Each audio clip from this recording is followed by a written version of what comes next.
You know? Did I ever tell you what my dad did in the army with the kittens? What? They had to make him raise. Oh, yeah. I wonder if Will Ferrell, if ever... Wait, hold on. You got to listen to the story.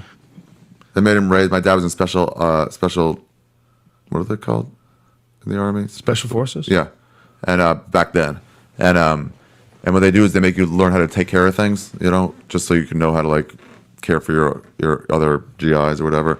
But so they give you a kitten, just like they give you that egg to care for in, like, middle school. They give you a kitten, you got to raise it for like 2 weeks or a month. I forget. And you got to make sure nothing goes wrong with it. If something goes wrong with it, if it gets sick, you're in trouble. You got to take care of it. In addition to running all your laps and doing everything and doing all your regular chores. And at the end of the 2 weeks, you have to present this healthy kitten.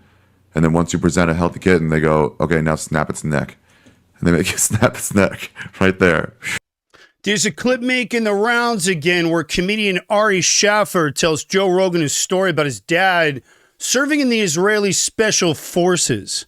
And according to Ari, the IDF made his dad raise a kitten for a year and then kill it. You know what Ari told me they made his dad do in the Israeli army? What? You raise a kitten, you raise it, you take care of it by yourself, you pet it, and then when it gets to be like a year old, you got to kill it in front of them with your bare hands. Shit. You grab it, snap its neck, just to show that you can do that.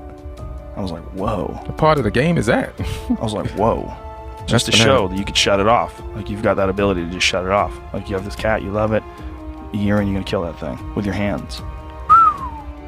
And I'm only going to say this once. This story is a lie. Not a misunderstanding, not a joke that didn't land. It never happened.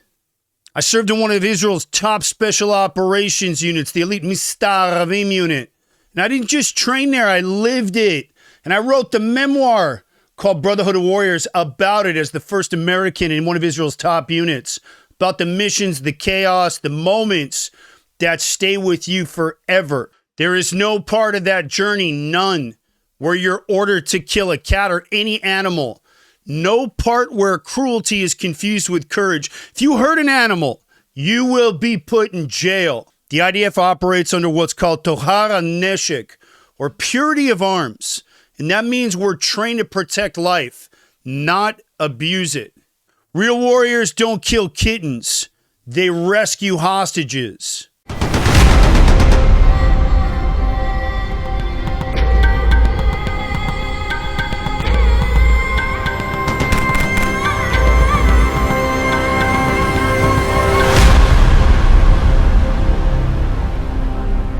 So now here's what the internet isn't telling you. This actual clip, it's from episode number 211 of the Joe Rogan Experience, recorded over 11 years ago. And the story is told at around the 46-minute mark. And this didn't go viral when it happened. It was dug up. The clip recirculated now during a time of war to smear the IDF. And let me say this, that's not a coincidence. This is repurposed content being weaponized, and it's how disinformation spreads. You take something outrageous, strip out the date, edit the context, and you blast it online to make people think that Israel trains its soldiers to be sadists. This is psychological warfare, and Hamas knows exactly how to use it, and it's made its way across university campuses and into TikTok and into cell phones around the world. So you heard the story. I want to debunk this thing a little bit. Here's the reality. The Israel Defense Forces is one of the most ethically trained militaries on earth. I've worked with every major special operations unit in Israel, and I've also spent the last 20 years training SWAT teams and special ops units here in the United States in counterterrorism tactics such as hostage rescue and active shooter response. I've been in this counterterrorism space coming up on 25 years. And no unit trains soldiers to harm animals. Not one. You don't make warriors by breaking empathy. You make them by sharpening control. And the 18-year-old kid in uniform, he's carrying a rifle in one hand and a trauma kit in the other. That's not detachment. That's discipline. Let's dive deeper. The suggestion here is that the IDF causes animal cruelty to teach detachment. That's not how warriors are made. That's how psychopaths are built. psychological truth. Let's talk about that. Number one, let's talk about emotional regulation, emotional detachment. Sociopaths feel nothing. Warriors feel everything. We're highly sensitive and learn how to operate under control. That's the difference. The other big piece to our training is stress inoculation training, or SIT. We don't teach kids to murder a pet. We run them through disorientation drills, real stress, live fire, and repetition under chaos so they can function in the fight and still make correct moral decisions. And lastly, moral injury is real. Making a soldier kill something innocent because of trauma, that's not strength. It wires shame into the brain, and that's the opposite of resilience. And in my memoir, Brotherhood of Warriors, I wrote about brothers who held fire on children being used as human shields, about medics treating the same people, trying to kill them minutes earlier. That's not detachment. That's restraint. This episode of the Aaron Cohen Show is brought to you by Merkava Coffee. This is the official coffee of the Aaron Cohen Show. When I served in the IDF, coffee wasn't just coffee, it was fuel. And in the special operations world, there were nights with no sleep, missions that stretched for days, and no room for mistakes. Coffee was serious, and it kept us sharp, locked in, and ready to move. And let me tell you something, I still take it seriously. And that's why Merkava Coffee, strong, no nonsense, battle tested, no fluff, no gimmicks, just good, bold coffee for the people who need to be at their best. And if you start your day like I do, like it's a mission, you know why this matters. Hit the link down in the description and grab yourself a triple order and help keep the lights on and support the Aaron Cohen Show. Appreciate you guys. The toughest men I knew weren't heartless. They were focused, deadly when they had to be, deeply human when it mattered the most. Now, I want to talk about disinformation and the danger of the mic. I want to say this. I don't think Joe Rogan meant any harm here. I've watched his show. He's curious. He's a very thoughtful guy. And I think he's just fascinated with warrior culture, trains in martial arts, is around the UFC, helped grow the UFC, and I respect that. But I want to say this, Joe, when you've got a platform as big as yours, stories like this don't just fade away. They get clipped, they get chopped up, and they get used by people who want to destroy the very soldiers I fought beside. And in 2025, disinformation doesn't just come from trolls. It comes from sound bites taken out of context.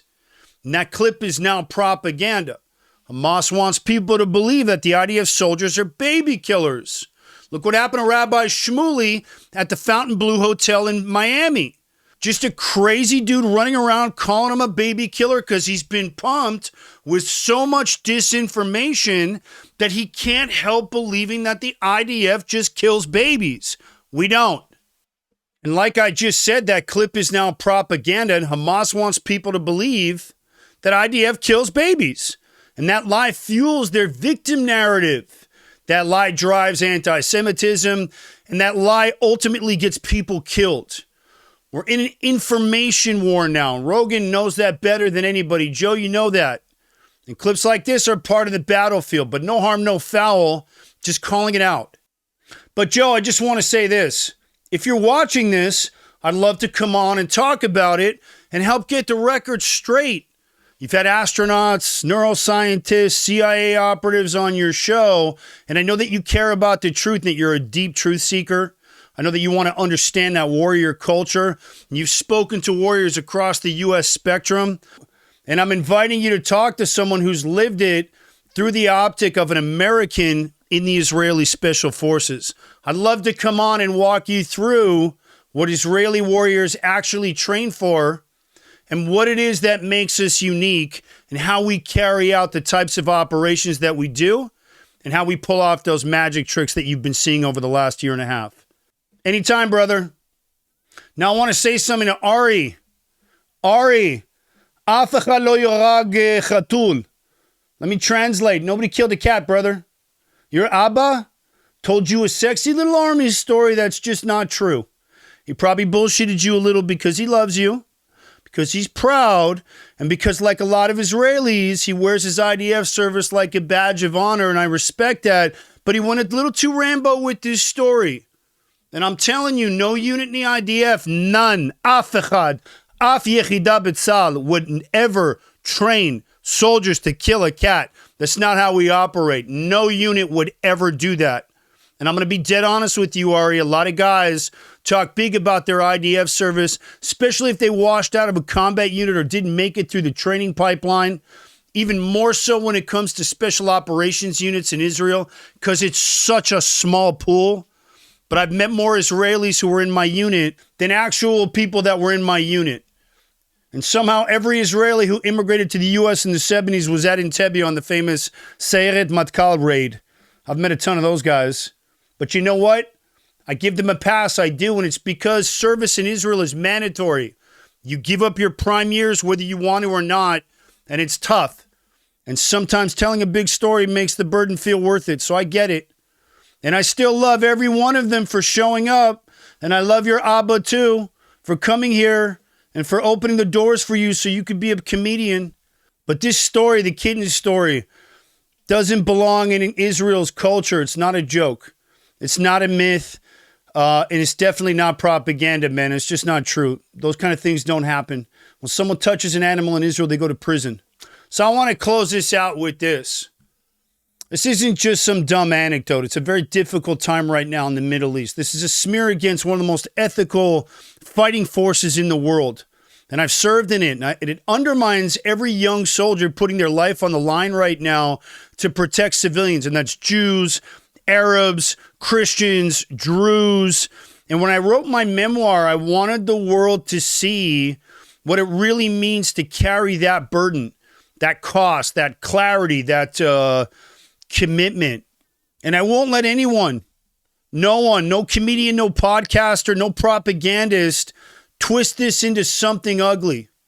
So if you guys believe in that truth, if you guys are tired of the lies being weaponized against Israel, the only Jewish state, do me a favor, support the show, subscribe, drop a comment down below, share the episode.